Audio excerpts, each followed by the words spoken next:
Claire looked like any other tired passenger sleeping in seat 8A. Nobody knew she was actually a skilled pilot with thousands of flight hours when the captain suddenly collapsed and a dangerous storm appeared ahead.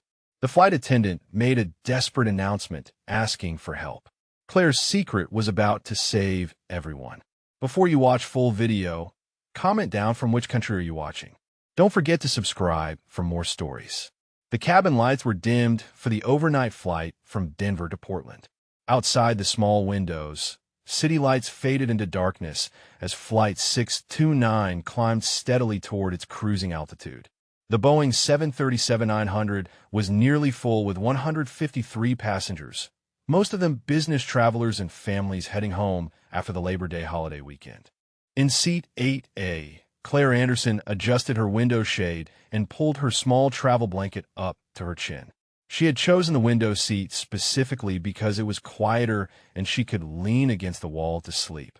To anyone looking at her, she appeared to be just another tired traveler, a young woman in her late 20s, wearing a comfortable navy cardigan and black pants, maybe a business consultant or teacher heading home after a long week of meetings.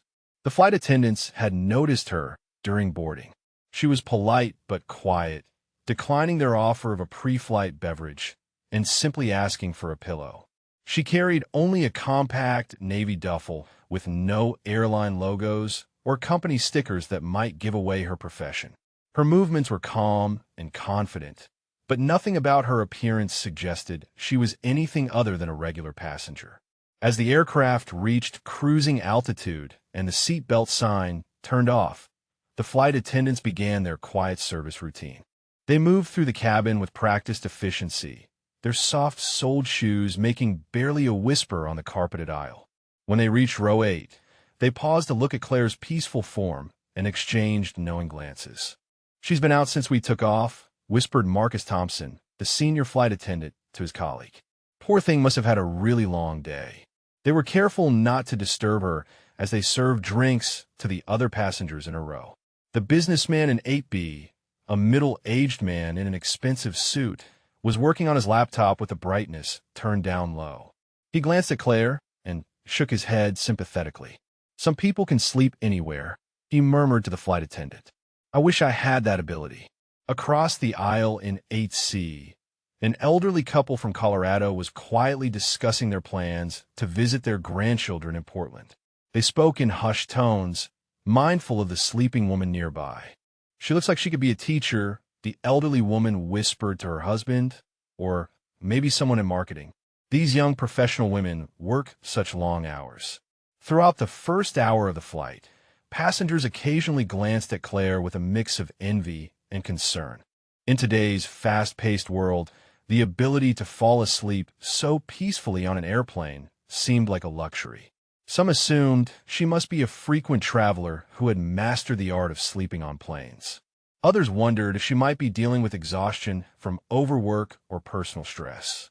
What none of them could have imagined was the truth about Claire Anderson's background and the irony of her peaceful slumber on this particular flight. What none of them knew was that Claire Anderson was far more than she appeared. Hidden beneath her ordinary passenger facade was an extraordinary professional background that would soon prove invaluable to everyone aboard Flight 629. Claire was a seasoned commercial airline pilot with over 7,500 flight hours logged in her career. She held an airline transport pilot license, the highest level of pilot certification, and was current on multiple aircraft types, including the Boeing 737 they were flying in tonight. Her log book, safely stored in her apartment back in Portland, told the story of a remarkable aviation career that began in the United States Air Force.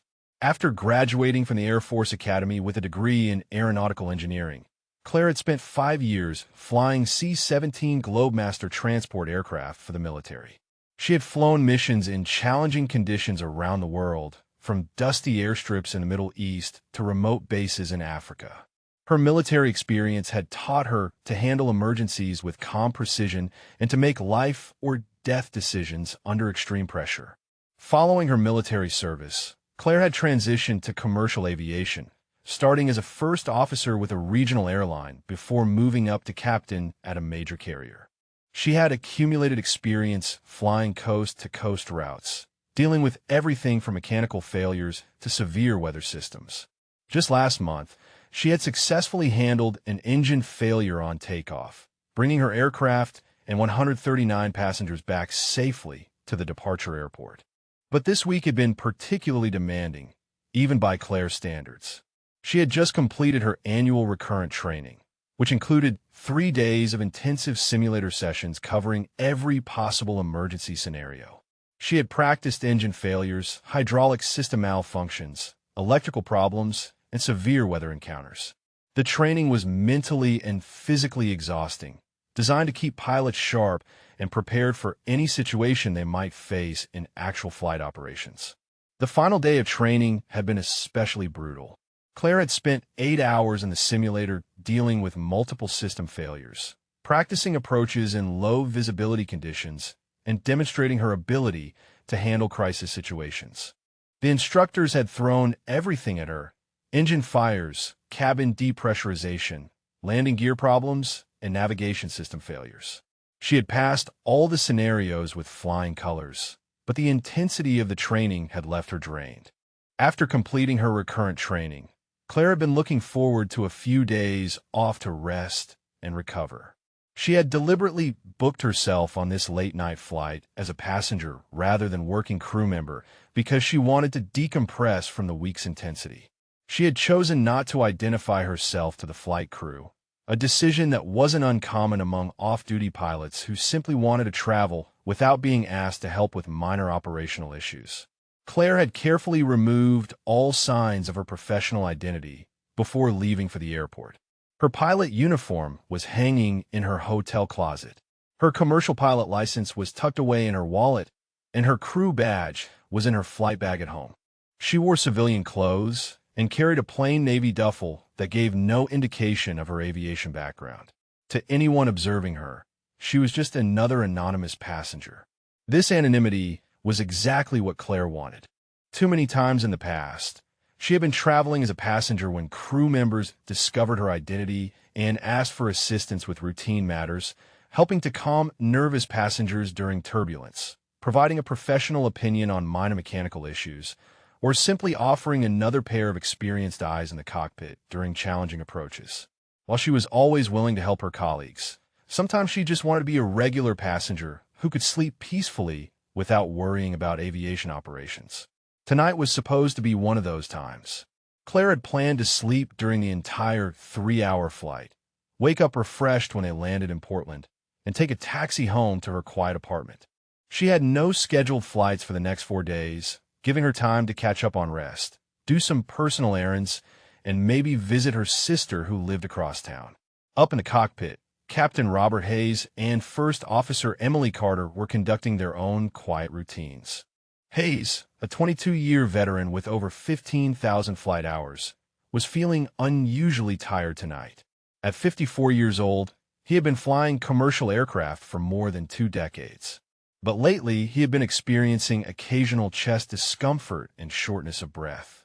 He had mentioned it to his wife, but like many pilots approaching retirement, he was reluctant to see a doctor for fear it might affect his medical certificate and end his flying career prematurely. Tonight, the discomfort seemed more pronounced than usual. Hayes attributed it to the stress of flying in deteriorating weather conditions and the fatigue from working several challenging flights over the past few days.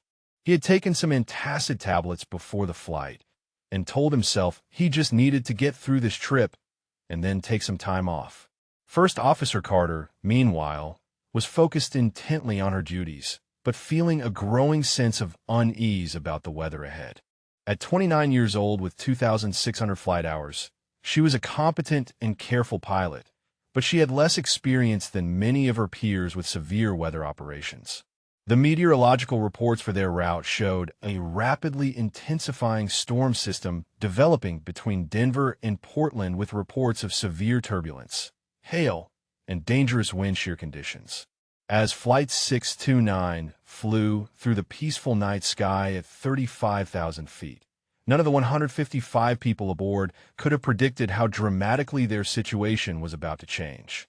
The combination of Captain Hayes' deteriorating medical condition, The approaching severe weather and Claire's hidden expertise, sleeping quietly in seat 8A, was about to create a scenario that would test everyone's skills and courage. Captain Robert Hayes suddenly felt a sharp pain in his chest. He gripped the control yoke tighter, trying to steady himself as sweat broke out on his forehead. First Officer Emily Carter, focused on her instrument readings, didn't notice at first. "Robert, you okay?" she asked when she saw him struggling. I think I'm having a heart attack." Hayes gasped, his left arm going numb. "I need you to take control of the aircraft," Hayes managed to say before slumping forward in his seat, his breathing becoming labored and irregular. The words sent a chill through the cockpit. Carter immediately took control of the Boeing 737, her hands steady on the yoke despite the adrenaline surge she felt. Her training kicked in automatically as she began running through the procedures for pilot incapacitation. "Captain Hayes is incapacitated," Carter announced into her headset, alerting Portland Center Air Traffic Control. "We have a medical emergency in the cockpit and are requesting priority handling and immediate clearance to the nearest suitable airport." Flight 629, Portland Center copies your emergency. "What is the nature of the medical emergency, and do you require immediate assistance?" "We have pilot incapacitation due to suspected cardiac event," Carter replied, maintaining her professional composure while her mind raced through the implications. First Officer assuming command of aircraft, requesting vectors to Portland and paramedic assistance upon arrival. But even as Carter handled the immediate crisis, she became aware of a second, equally serious problem developing. The weather radar display in front of her showed a massive storm system directly ahead of their route. A solid wall of red and yellow indicating severe turbulence, heavy precipitation, and potentially dangerous conditions. When they had received their pre-flight weather briefing in Denver, the meteorologists had mentioned a developing weather system over the Pacific Northwest. But the storms had intensified much more rapidly than predicted. What had been forecast as moderate turbulence and light precipitation had evolved into a dangerous system with reports of hail, severe wind shear, and turbulence strong enough to damage aircraft. Carter realized she was facing the most challenging situation of her flying career. Not only was she now the sole pilot responsible for 153 passengers and crew members, but she would have to navigate through severe weather conditions that would test the limits of her experience and skill.